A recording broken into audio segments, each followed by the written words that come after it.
and this is my review of Don Toliver's HARDSTONE Psycho. Don Toliver has become more popular and more of a household name over the last 2 or 3 years. He has been doing many features with guys like Travis Scott and Metro Boomin, and there's just something cool about his vocals, his auto-tune crooning that makes him stand out above all the other trap rappers, even someone like Travis Scott. Now, I was not impressed by last year's record, Lovesick, but Don's new album here did become highly anticipated after teasing it with a couple great songs, great hit singles, and showing off this new biker metal theme, with a lot of fans wondering, is this what the album is going to sound like? This is the part where I talk about what the album sounds like. The short answer is no. I mean, this is by no means a genre switch like what Lil Yachty did last year on his album, Let's Start Here. But there are elements of metal and rock sprinkled throughout the production on this project. Most notably on the first 3 tracks, Kryptonite, Tore Up, and Brother Stone. And then also on the lead single, Bandit, which for the record is one of my favorite songs. That Tame Impala sample, the closing metal guitar solo. Just an absolute banger, brother. And we hear faint, aggressive guitar riffing on the song 4x4, which sounds like a track that could have been on Kid Cudi's Insano album, which dropped earlier this year. This is a banger as well. And yeah, also guitar strings across the melodic song Backstreets. And Don's performance works well when you tie all of this together. When Don Toliver puts his best foot forward into the realm of experimentation, the music sounds really good. But when diving back into that strictly melodic trap style, that's where Don's performance can sound kinda half-baked.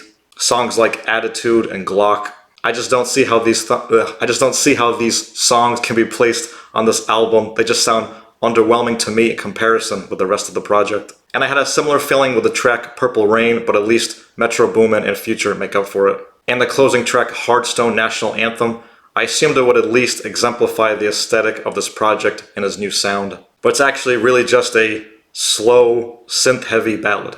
It sounds like if you asked AI to make a mid-weekend song using Don's voice. Now the features are alright, I think Kodak does his thing, but Travis Scott ultimately has my favorite feature on the song Inside. When it comes to that atmospheric vibe and auto-tune crooning, him and Don, they're just always in sync. Although I do wish on the song Backstreets, see what I did there? Boy bands. I do wish on Backstreets that Tizo Touchdown did more than just ad-libs and background vocals. I feel like I gave a decent amount of criticism to this album, but I did enjoy it for whatever flaws and flat moments it may have had. And unlike his last album, this one had much stronger highlights and songs that really stick out. It seems that Don pulled a new recipe out of the bag and overall it pays off, even if he's not cooking with it all the way through.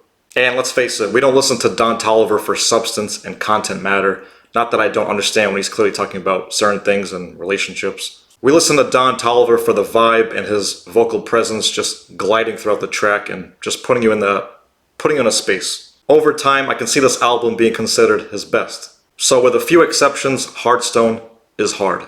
My favorite songs are Bandit, 4x4, Backstreets, Inside, and Deep in the Water. But what are your thoughts on this album? Did you give it a listen? What are your favorite songs? Let me know in the comment section. And as always, you know the drill. Hit the like button, hit the subscribe button if you like this video, and check out more of my content, more of my reviews, more of my shorts where I try to be a comedian. But I'm funny though. These are my thoughts. Stay blessed.